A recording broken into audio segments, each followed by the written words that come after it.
14h23, le 24 décembre 1943, Stalag Luft 3, Sagan, en Pologne. Thomas Harrington, pilote de bombardier britannique, se tenait devant la fenêtre grillagée de sa baraque. Ses mains tremblaient, de froid et de nostalgie. Dehors, une neige légère tombait sur la place d'Appel gelée. Il n'attendait rien pour le réveillon de Noël. Peut-être une soupe claire, peut-être le silence habituel. Puis, à 19h, il entendit quelque chose d'impossible. Un piano. Pas n'importe quel piano. Un piano allemand, joué par des mains allemandes, qui laissait doucement résonner les premières notes de Douce Nuit. Thomas se retourna incroyable. Ses camarades de captivité fixaient la porte. Le son venait du bâtiment principal du camp, là où travaillait l'administration allemande. Alors, une voix d'homme commença à chanter. Pas dure, pas militaire, mais douce, presque fragile. Un soldat allemand chantait « Pour les prisonniers ». À cet instant, tandis que les flocons de neige recouvrèrent les fenêtres et que la mélodie flottait dans l'air glacé, Thomas comprit quelque chose de fondamental sur la guerre, que l'humanité pouvait survivre aux uniformes. La Seconde Guerre mondiale a produit plus de 170 000 prisonniers de guerre britanniques en captivité allemande. Ces hommes, des pilotes comme Thomas, des soldats de Dunkerque, des officiers de marine de navires torpillés ont été capturés avec des attentes terribles durant l'automne et l'hiver de 1939 à 1945. La propagande britannique leur avait dit que les Allemands étaient barbares, que la captivité signifiait la mort. Thomas Harrington avait été abattu le 7 novembre 1943. Son bombardier Lancaster avait été touché par la flak lors d'une attaque contre une usine près de Berlin. Il n'avait eu que quelques secondes pour sauter en parachute, tandis que son équipage s'écrasait en flammes. Lors de sa capture par une patrouille de la Wehrmacht, il s'attendait à une exécution. Au lieu de cela, il reçut une cigarette, des soins médicaux pour ses brûlures et le transport vers un camp d'interrogatoire.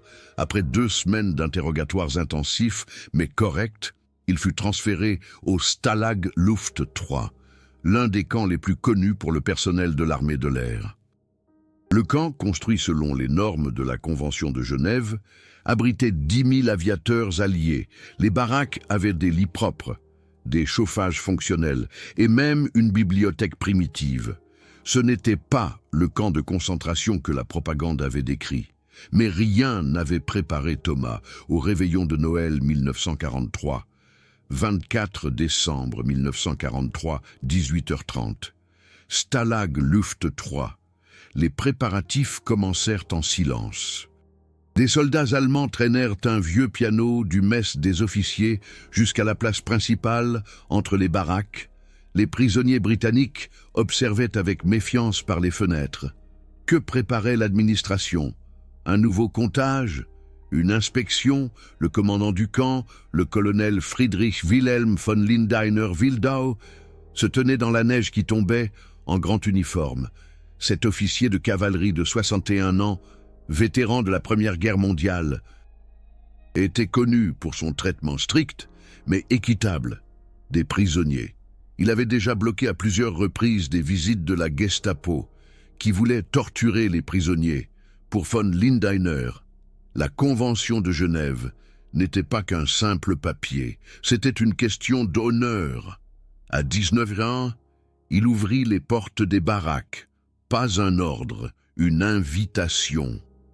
Les officiers britanniques s'avancèrent, hésitants, dans l'air froid de la nuit. Ce qu'ils virent les laissa sans voix. Le piano se tenait sous un auvent provisoire de branches de sapin. Des soldats allemands, les mêmes hommes qui pointaient habituellement leurs armes sur les prisonniers, se tenaient à côté, non armés, avec des partitions à la main. L'un d'eux s'assit au piano. Ses doigts, raidis par le froid, trouvèrent les touches. Les premières notes de Douce Nuit emplirent l'air. Thomas Harrington se tenait dans la neige avec 200 autres pilotes britanniques. La voix du soldat allemand était étonnamment douce. Stille Nacht, Heilige Nacht, Alles schläft, einsam wacht. Certains Britanniques reconnurent la mélodie. Silent Night, douce nuit. Dans leur village, avant la guerre, ils avaient entendu cette mélodie dans les églises. Maintenant, ils l'entendaient chantée par leurs ennemis. Thomas sentit sa gorge se serrer. Autour de lui, des hommes commencèrent à pleurer, pas de désespoir, mais d'une émotion débordante. Après le chant allemand, le colonel von Lindeiner s'exprima en anglais approximatif. « Messieurs, ce soir, nous ne sommes pas des ennemis. Ce soir, nous sommes des chrétiens. » Un officier britannique, le commandant Harry Day, s'avança. Day était un aviateur célèbre et un organisateur d'évasion déterminé, un homme que les Allemands respectaient, mais craignaient. Il salua von Lindeiner et commença à chanter en anglais. « Silent night, all is calm, all is bright. » 200 voix britanniques se joignirent à lui. Allemands et Britanniques chantaient ensemble, chacun dans sa langue, mais avec la même mélodie, le même désir de paix. La neige tombait doucement. Pendant 10 minutes, la guerre n'existait plus. Thomas Harrington écrivit plus tard dans son journal. « Je croyais que les Allemands étaient des machines, mais ces machines pleuraient en chantant. J'ai vu des larmes sur les visages d'hommes qui auraient pu me tuer. Après les chants, des cuisiniers allemands distribuèrent du vin chaud, du VRA vin chaud, avec de la cannelle et des clous de girofle. Pas la mixture aqueuse de la cuisine du camp. Les prisonniers reçurent également du pain d'épices et du Christstollen, cuit par des familles allemandes dans la ville voisine de Sagan. Ces civils avaient partagé leurs rations maigres. Et pour offrir de la joie de Noël à des soldats ennemis, 25 décembre 1943, 09h. Stalag Luft 3, le matin de Noël. L'administration allemande organisa quelque chose d'encore plus extraordinaire. Un service religieux mixte. Un aumônier militaire allemand, le capitaine Joseph Müller, invita des soldats britanniques et allemands à prier ensemble. La pièce était la bibliothèque du camp, redécorée avec des branches de sapin et des bougies de fortune. 150 personnes s'y entassèrent, 100 Britanniques, 50 Allemands. Le pasteur Müller prêcha en allemand, avec un officier britannique qui traduisait. Son message était simple, mais radical. Le Christ est né pour tous les hommes, pas pour les Allemands, pas pour les Britanniques, pour tous. Après le service religieux, il se passa quelque chose d'inhabituel. Des soldats allemands commencèrent à montrer des photos de leur famille. Un jeune caporal, Wilhelm Schmidt de Hambourg, montra à Thomas une photo froissée de sa fille, Anna. « Elle a 3 ans, je ne l'ai pas vue depuis 8 mois, » dit Wilhelm en anglais approximatif. Thomas sortit de sa poche une photo de sa propre fille, Margaret. « Elle a 4 ans. J'ai raté son anniversaire. » Les 2 hommes, ennemis par l'uniforme, pairs par le destin, restèrent assis en silence, côte à côte. Wilhelm partagea sa dernière cigarette avec Thomas. Ils fumèrent, en pensant à leur fille, qui grandissait à des milliers de kilomètres, dans le même continent, dont les hommes s'entretuaient. Nous sommes le 24 décembre 1943. L'Europe est déchirée par la guerre. Mais au Stalag Luft 3, un camp de prisonniers en Pologne, un événement inattendu va se produire, un événement qui transcende les uniformes et révèle l'humanité au cœur des ténèbres. Le lieutenant Robert Stanford écrivit dans une lettre à sa mère.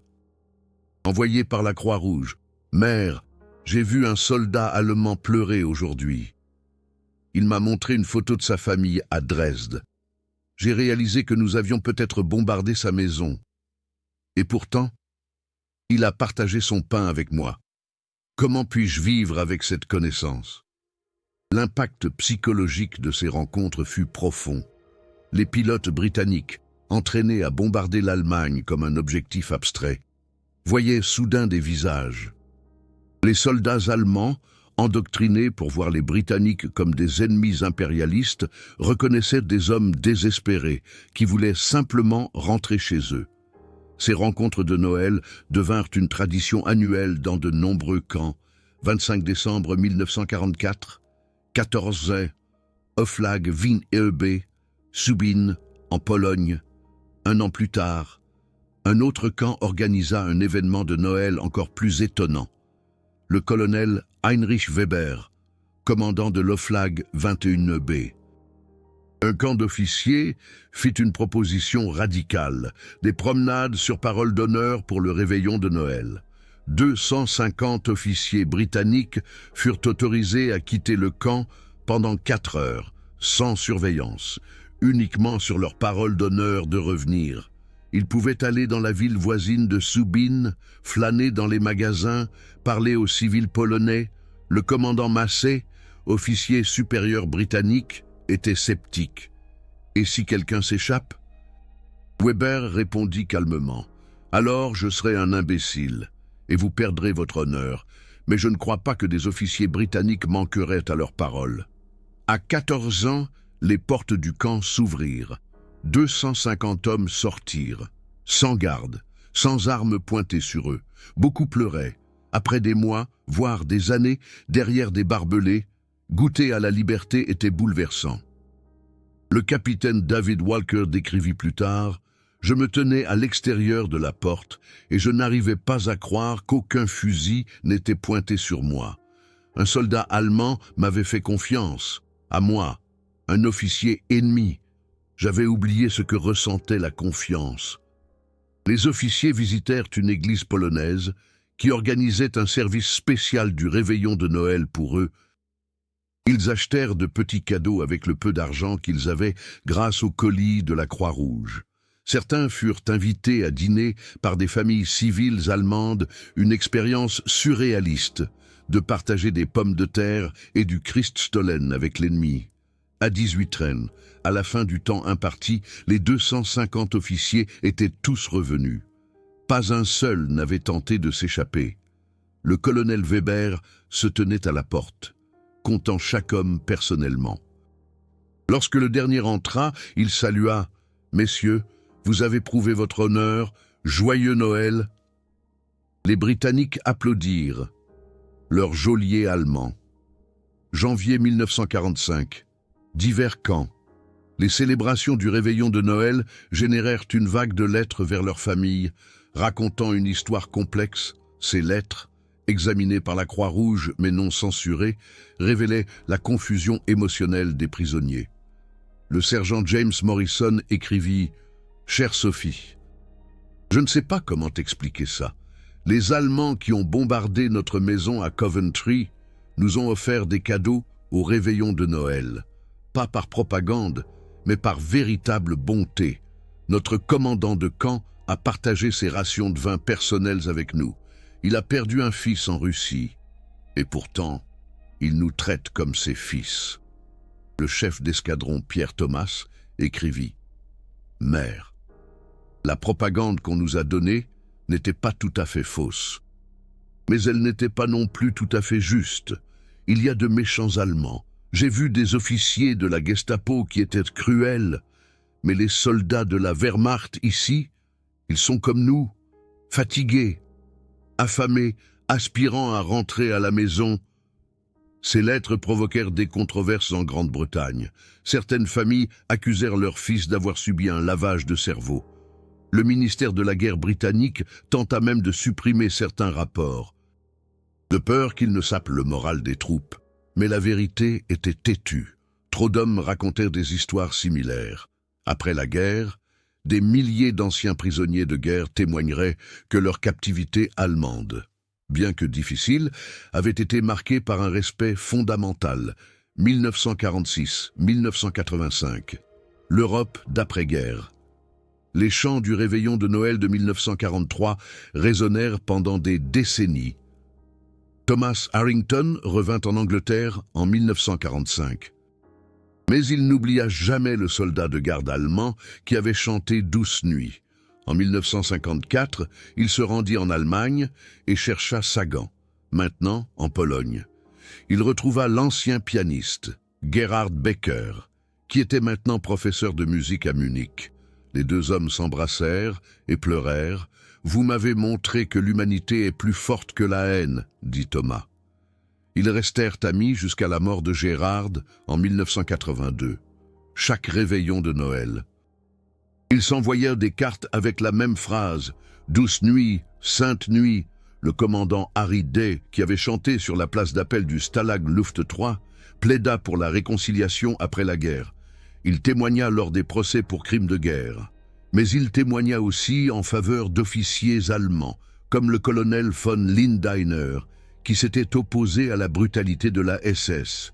Von Lindeiner lui-même fut arrêté par la Gestapo en 1944 pour avoir refusé d'abattre les prisonniers évadés après leur recapture, le tristement célèbre incident de la Grande Évasion. D'anciens prisonniers britanniques collectèrent des fonds pour sa défense et aidèrent sa famille veuve après sa mort en 1963. Ces histoires esquissaient un schéma. Le respect pendant la guerre créait la réconciliation dans la paix. Le traitement allemand des prisonniers de guerre alliés n'était pas parfait. Il y eut des abus, de la faim et des erreurs tragiques. Mais les traditions du réveillon de Noël ont montré quelque chose d'essentiel, que même dans la guerre totale, les gens peuvent trouver des moyens de préserver leur humanité. Des historiens modernes ont analysé plus de 15 000 lettres et journaux de prisonniers de guerre britanniques. 73% rapportent au moins un acte de bonté allemand. 41% mentionnent les célébrations du réveillon de Noël comme des moments de transformation. Le professeur Richard Garrett de l'université de Cambridge écrivit en 2003 « Les chants du réveillon de Noël dans les camps n'étaient pas seulement des gestes sentimentaux, c'étaient des actes de résistance contre la déshumanisation de la guerre. Les soldats allemands qui chantaient pour leurs ennemis, se rebellaient contre l'idéologie qui exigeait qu'ils haïssent ces hommes. Ce ne sont pas que des histoires nostalgiques tirées de vieilles archives. Ce sont les moments qui nous montrent que la réconciliation est possible, même après la guerre la plus horrible de l'histoire. De vraies personnes qui regardaient au-delà des uniformes, de vrais ennemis qui sont devenus amis. Mon grand-père était au Stalag 8B. Il m'a parlé d'un soldat de garde allemand nommé Hans, qui lui avait secrètement donné des couvertures supplémentaires pendant l'hiver 1944. Après la guerre, il a cherché Hans, en vain. Mais il a passé le reste de sa vie à raconter cette histoire, afin que les gens comprennent, la guerre est complexe, l'humanité est universelle. Si ces histoires sont importantes pour vous, si la préservation de cette histoire nuancée compte, alors soutenez directement l'accès à plus d'interviews de vétérans, plus de documents déclassifiés, plus de recherches d'archives grâce au Super Thanks de YouTube, le cœur doré en bas de l'écran. Chaque Super Thanks finance des semaines dans les archives britanniques et allemandes. Au lieu d'une production de clickbait bon marché, il s'agit d'honorer tous les aspects de cette histoire. Les chants de Noël du Stalag Luft 3 sont devenus un symbole de quelque chose de plus grand, la force de la culture, pour construire des ponts au-dessus des fossés de la haine. Dans les dernières semaines de la guerre, alors que l'Allemagne s'effondrait, de nombreux commandants de camp ont tenté de protéger leurs prisonniers britanniques des troupes SS, qui avaient l'ordre de ne laisser aucun témoin. Le colonel von Lindener a personnellement remis le contrôle du Stalag Luft 3 aux officiers britanniques, avant de se rendre et a sauvé des milliers de vies. À Oflag 21B, le colonel Weber a organisé une évacuation ordonnée lorsque les troupes soviétiques se sont approchées et s'est assuré que les blessés britanniques soient transportés au lieu d'être abandonnés. Ces hommes ont risqué l'exécution pour sauver des soldats ennemis, parce qu'ils voyaient en ces soldats des êtres humains avec qui ils avaient chanté des chants de Noël. Les chiffres racontent l'histoire. Sur 170 000 prisonniers de guerre britanniques en captivité allemande, 168 000 ont survécu, un taux de survie de 98,8%. À titre de comparaison, les prisonniers britanniques des Japonais avaient un taux de survie de seulement 73%. Après la guerre, les anciens prisonniers de guerre britanniques ont fondé la RAF, Ex-Prisoner of War Association. Cette organisation a collaboré avec des groupes d'anciens combattants allemands pour construire des monuments commémoratifs, préserver les archives et promouvoir des programmes de réconciliation. En 1975, pour le 30e anniversaire de la fin de la guerre, ils ont organisé des retrouvailles à Sagan, maintenant Jagań, en Pologne. 500 anciens prisonniers britanniques et 200 anciens gardes allemands se sont réunis sur le site de l'ancien stalag Luft 3. Ils ont chanté ensemble « Douce nuit ». Un survivant, aujourd'hui septuagénaire, a déclaré à un journaliste « Nous nous sommes battus pendant la guerre, mais nous ne nous sommes jamais battus en tant qu'êtres humains. » Ces chants nous l'ont rappelé. Aujourd'hui, un musée se dresse sur le site du camp. Il ne montre pas seulement la célèbre évasion du film « La Grande Évasion », il montre aussi les fêtes de réveillon de Noël, les matchs de football, les échanges culturels. Il montre la complexité de l'histoire. La leçon n'est pas que la Seconde Guerre mondiale n'était pas si grave. La guerre était une catastrophe, mais au sein de cette catastrophe, des gens ont trouvé des moyens de rester humains. Les soldats allemands qui chantaient pour leurs ennemis n'étaient pas moins allemands. Les prisonniers britanniques qui pleuraient avec leurs gardes n'étaient pas moins courageux. Ils étaient des êtres humains qui refusaient de livrer leur âme à la haine. Qu'est-ce qui vous a le plus touché? Ma section de commentaires est pleine d'histoires incroyables.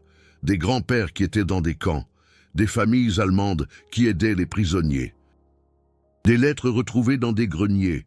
Un spectateur a découvert que son grand-père britannique et son grand-oncle allemand étaient dans le même camp, de part et d'autre de la clôture. Mais ils partageaient les mêmes chants de Noël. Partagez l'histoire de guerre de votre famille ci-dessous. Chaque commentaire est un morceau d'histoire vivante. Assurons-nous que ces histoires complexes et humaines survivent à tous ceux qui les ont vécues. L'histoire n'est pas noire et blanche. Elle est pleine de couleurs. Si nous regardons de près,